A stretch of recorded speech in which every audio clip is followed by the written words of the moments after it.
الحمدللہ والصلاۃ والسلام علی رسول اللہ وعلی آلہ وصحبہ ومن والہ۔ محترم بھائیوں اور دینی بہنوں، آج کے اس کلاس میں آپ سب کا سواگت ہے۔ فقہ میں سب سے پہلے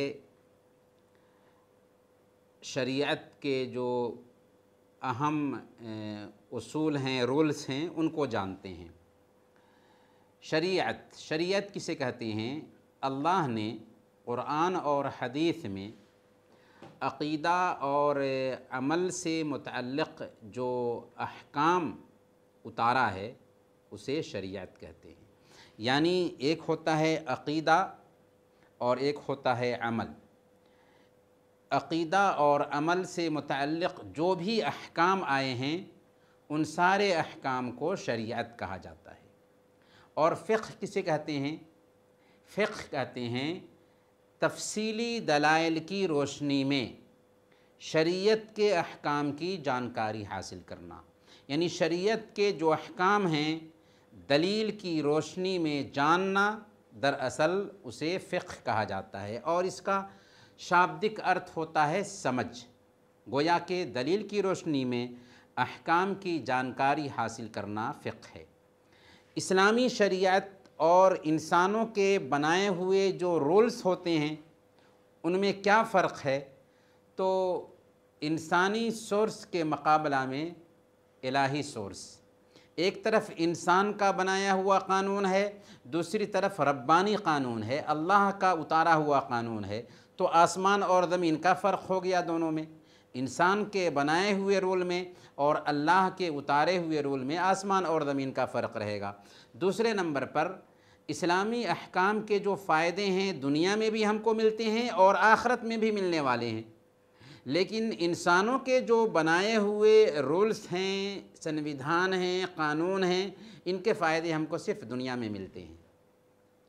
تیسرا فرق یہ ہوا کہ شریعت کے جو احکام ہیں ان کے فائدے ساری مخلوق کو حاصل ہوتے ہیں اور سب کے لیے یہ قانون بالکل مناسب ہوتے ہیں، جبکہ انسانوں کے جو بنائے ہوئے قانون ہیں وہ تجربے پہ ڈیپینڈ کرتے ہیں، اسی لیے کچھ لوگوں کے لیے مناسب ہوتے ہیں، کچھ لوگوں کے لیے مناسب نہیں ہوتے۔ اور سب سے اہم فرق یہ ہے کہ اللہ کا جو اتارا ہوا قانون ہے یہ نیچر پر بیس کرتا ہے، فطرت پر بیس کرتا ہے، اور فطرت میں چینجنگ کی ضرورت نہیں ہوتی۔ اسی لیے اللہ کا جو اتارا ہوا قانون ہے وہ زمانے کی تبدیلی سے آؤٹ آف ڈیٹ نہیں ہوتا، جبکہ انسانوں کے بنائے ہوئے جو قوانین ہیں یہ لائف اسٹائل کو دیکھ کر کے بنائے جاتے ہیں، اور لائف اسٹائل میں جب تبدیلی آتی ہے تو 10 سال کے بعد، 20 سال کے بعد اس قانون میں بھی چینجنگ کی ضرورت ہوتی ہے۔ تو اسی سے آپ کو اس سوال کا بھی جواب مل گیا ہوگا کہ آخر اسلامی قانون میں چینجنگ کی ضرورت کیوں محسوس نہیں ہوتی ہے، کیوں ہمیشہ ماڈرن ہوتا ہے، اپ ٹو ڈیٹ ہوتا ہے، اس کے کسی بھی قانون میں ایکسپائری ڈیٹ نہیں ہوتا۔ اب آئیے ہم جانتے ہیں کہ اسلامی شریعت کے رولز کیا کیا ہیں۔ تو دنیا اور آخرت میں انسانوں کے ہیت پہ گفتگو کرتا ہے اسلامی قانون، انسانوں کی مصلحت پہ بات کرتا ہے اسلامی قانون۔ اسی طریقے سے اسلامی قانون ایک انسان کے اخلاق اور کردار پہ روشنی ڈالتا ہے۔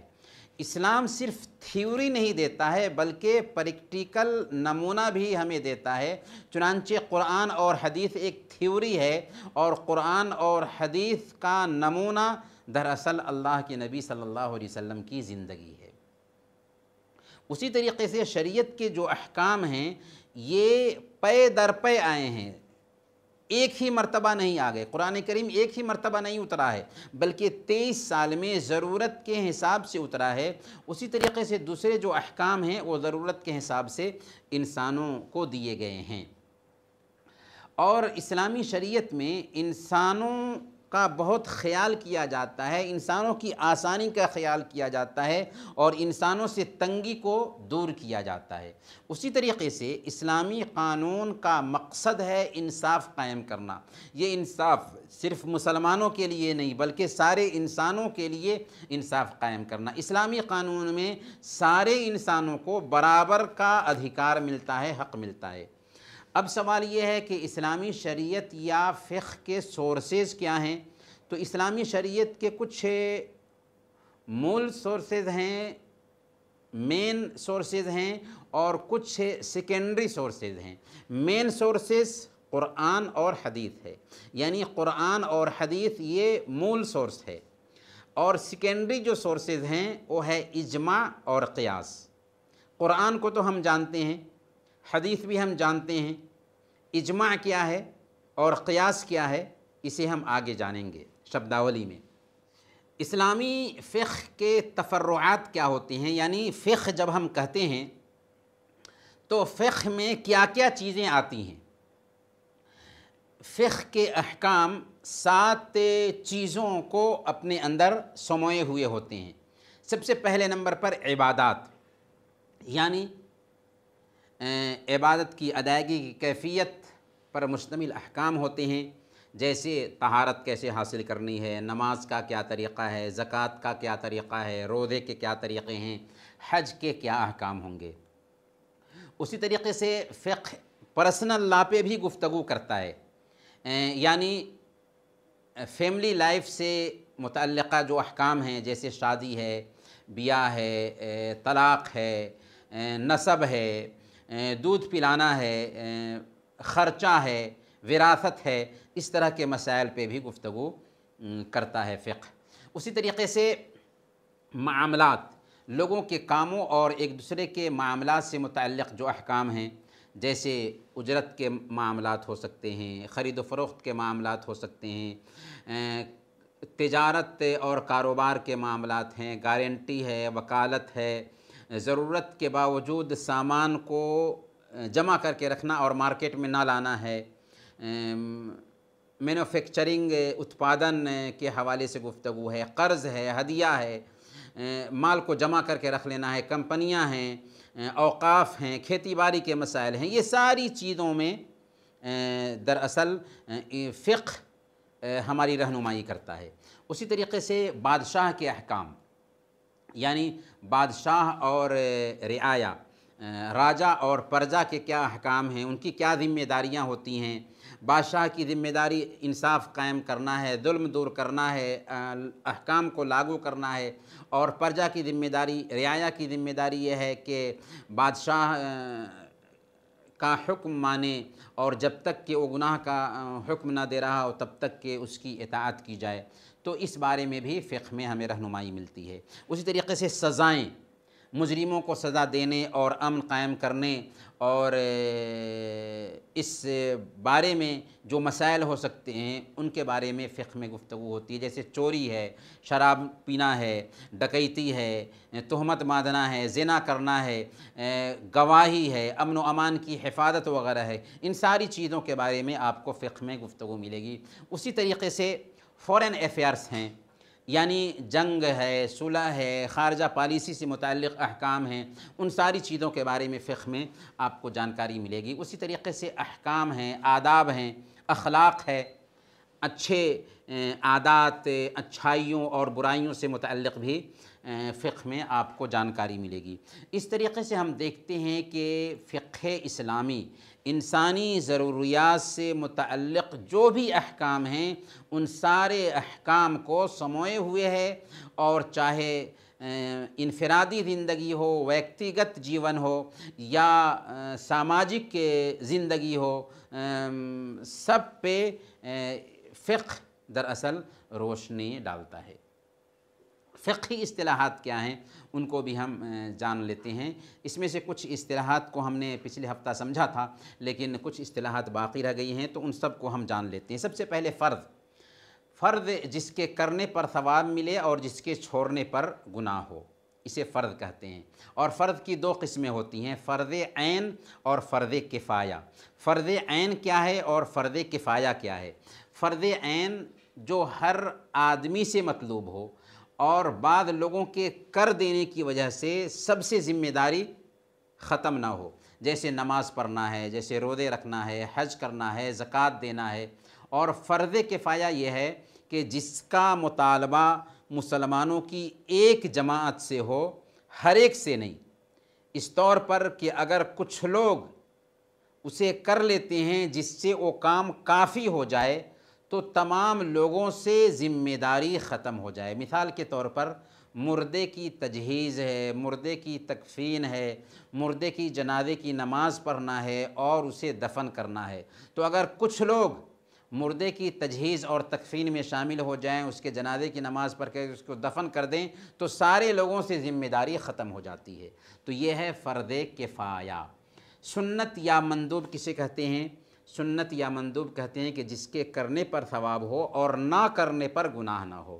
اور سنتوں میں بھی کچھ سنتیں وہ ہیں جنہیں سنت مؤکدہ کہا جاتا ہے، یعنی سنن مؤکدہ، ایسی سنتیں جن پر تاکید آئی ہے، وہ سنتیں ہیں جنہیں اللہ کے نبی صلی اللہ علیہ وسلم نے ہمیشہ اپنایا، ایک دو مرتبہ کبھی کبھار چھوڑ دیا، ایک دو مرتبہ چھوڑ دیا ہو، جیسے فرض نماز سے پہلے اور بعد کی 12 رکعت سنتیں ہیں، ان کو سنت مؤکدہ کہتے ہیں۔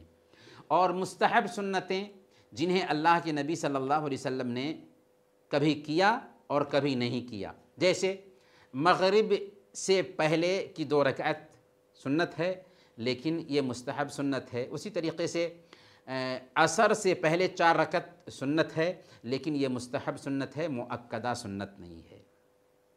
مباح کسے کہتے ہیں؟ جس کا کرنا اور نہ کرنا دونوں برابر ہو، کہ شریعت نے جسے کرنے اور نہ کرنے میں کوئی ثواب نہ رکھا ہو اور نہ ہی گناہ رکھا ہو، جیسے کھانا پینا ہے، کاروبار ہے، سونا جاگنا ہے، تو ان میں نہ ثواب ہے نہ گناہ ہے۔ ہاں، اگر کوئی آدمی ان کاموں کو اچھی نیت سے کرتا ہے تو اسے ضرور ثواب ملے گا۔ مکروہ کیا ہے؟ جس کے چھوڑنے پر ثواب ہو اور کرنے پر کوئی گناہ نہ ہو۔ اور حرام کیا ہے؟ جس کے کرنے پر گناہ ہو اور چھوڑنے پر ثواب ہو۔ اچھا، اب ہم جانتے ہیں اجماع کو اور قیاس کو، کیونکہ ہم نے بتایا تھا کہ اسے جاننا ضروری ہے۔ اجماع کیا ہے؟ اجماع کہتے ہیں کسی شرعی حکم پر کسی بھی زمانے میں امت محمدیہ کے مجتہد علماء کا اتفاق، کسی شرعی حکم پر کسی بھی زمانے میں امت محمدیہ کے مجتہد علماء کا اتفاق دراصل اجماع کہلاتا ہے۔ کیا مطلب ہوا؟ مطلب یہ ہوا کہ کسی بھی شرعی حکم پر کسی بھی زمانے میں اگر امت محمدیہ کے مجتہد علماء اتفاق کر لیں تو وہ اجماع کہلائے گا۔ مجتہد کسے کہتے ہیں؟ مجتہد کہتے ہیں وہ لوگ جو قرآن اور حدیث کی روشنی میں مسئلہ استنباط کرنے کی قابلیت رکھتے ہوں، وہ مجتہد ہیں۔ تو سارے علماء چاہے صحابہ کے زمانہ کے ہوں یا کسی دوسرے زمانہ کے ہوں، کسی بھی شرعی حکم پر اتفاق کر لیں تو اس حکم کو اجماع کہا جائے گا، اور جس مسئلے پر اجماع ہو اس پر عمل کرنا سب کے لیے واجب ہو جائے گا، ضروری ہو جائے گا۔ قیاس کیا ہے؟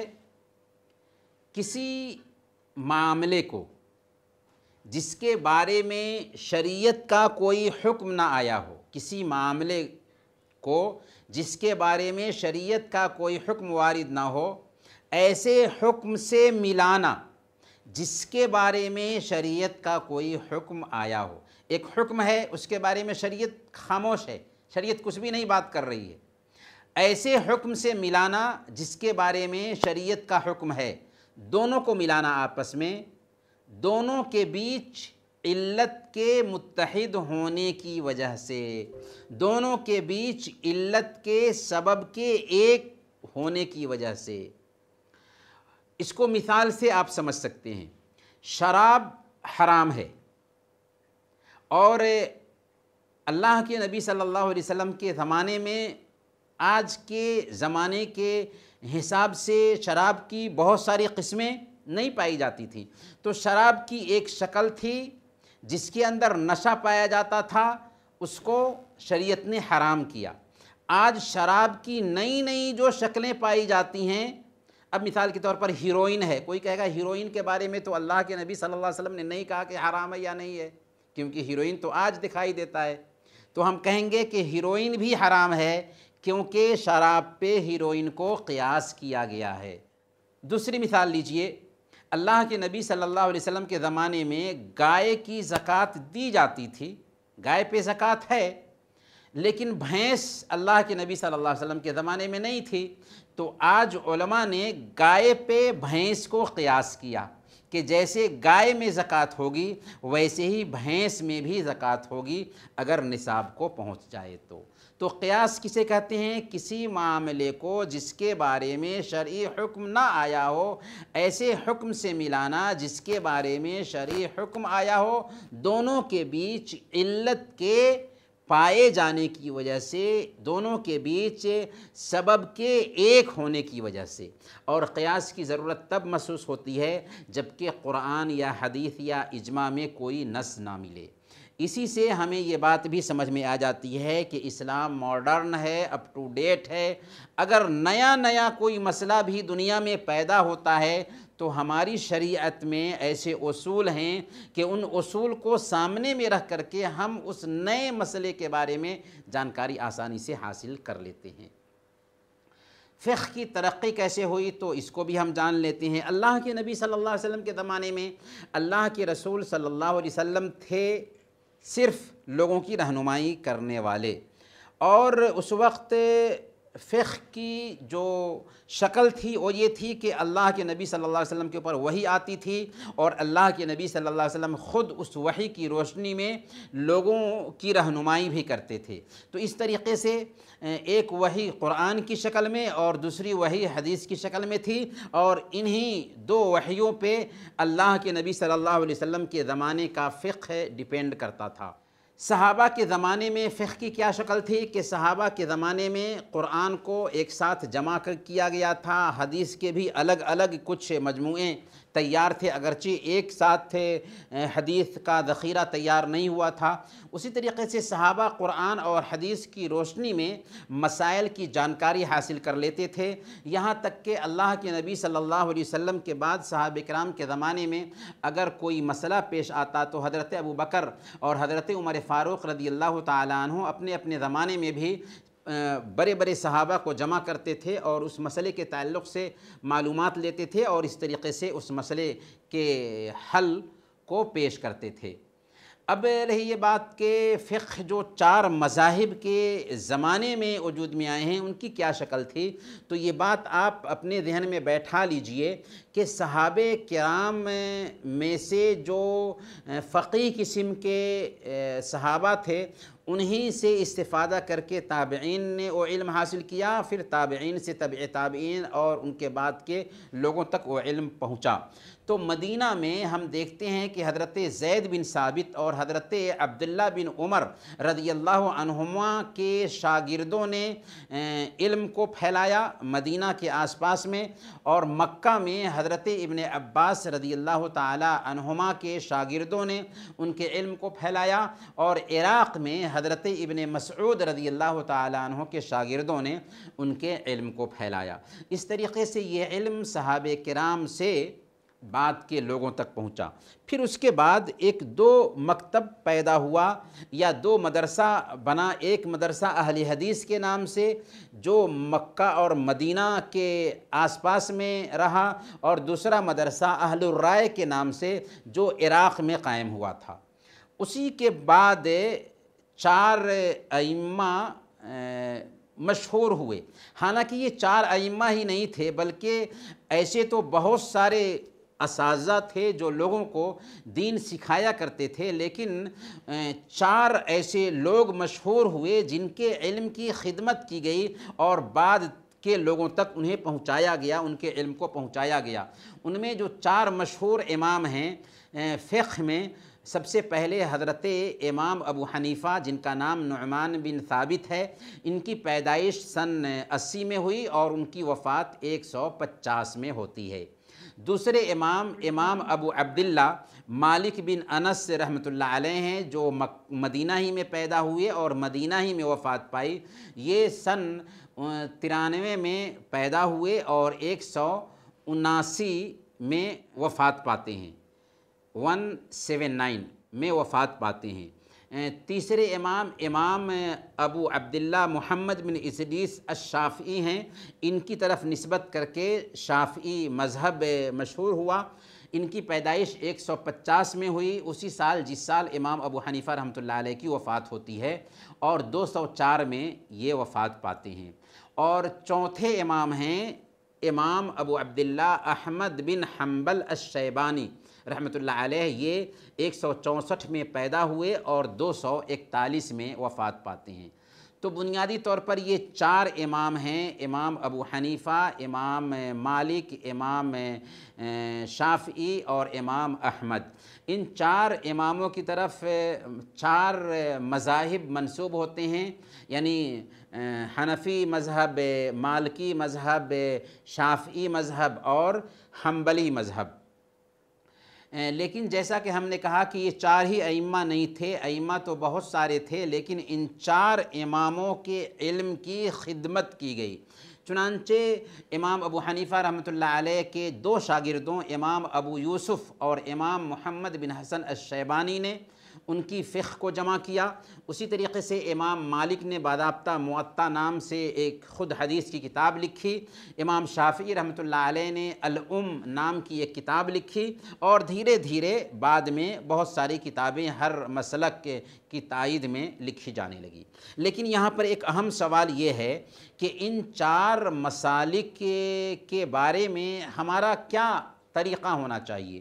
تو دیکھیں، ان 4 ائمہ اور ان مذاہب کی خدمت کرنے والے جو فقہا ہیں، ان سارے ائمہ اور ان سارے فقہا کا احترام ہونا چاہیے، ان کی کتابوں سے ہمیں فائدہ اٹھانا چاہیے۔ لیکن قرآن اور حدیث کے مقابلے میں ان کی رائے، ان کے مسئلے کی کوئی اہمیت نہیں ہوگی۔ ہم قرآن اور حدیث کو معیار بنائیں گے، اگر ان کی رائے قرآن اور حدیث کے مطابق ہے تو اس پہ عمل کریں گے، اگر قرآن اور حدیث سے ان کی رائے ٹکراتی ہے تو ہم قرآن اور حدیث پر عمل کریں گے، لیکن ان سارے ائمہ کا احترام کریں گے، ان سارے ائمہ سے استفادہ کریں گے، اور ہم یہ سمجھیں گے کہ ان تمام ائمہ نے دین کی ہی خدمت کی تھی۔